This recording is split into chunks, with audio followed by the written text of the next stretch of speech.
Merhaba arkadaşlar, yepyeni haberlerle karşınızdayız. Afra Saraçoğlu Mert Ramazan Demir ile ayrılık iddialarına net yanıt verdi. Afra Saraçoğlu Paris Moda Haftası dönüşü Mert Ramazan Demir ile yaşadığı ayrılık iddialarına son noktayı koyarak açıklamalarında bulundu. Ünlü oyuncu Afra Saraçoğlu Paris Moda Haftası'nı döndükten sonra İstanbul Havalimanı'nda gazetecilerin açıklamalarında bulundu. Son dönemde adı Mert Ramazan Demir ile yaşadığı ilişki hakkında çıkan ayrılık dedikoduları ile gündeme gelen Saraçoğlu bu iddialara açıklık getirdi.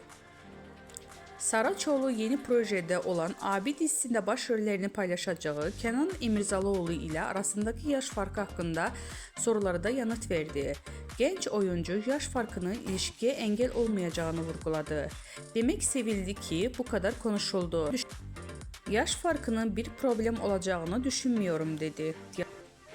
Gazetecilerin özel hayatı ile ilgili sorularına da açıklık veren Afra Saraçoğlu, Mert Ramazan Demir ile olan ilişkisini sonra erdiğini şu sözlerle doğruladı. Artık bitti gitti. Bu açıklamasıyla ayrılık iddialarına son noktayı koyan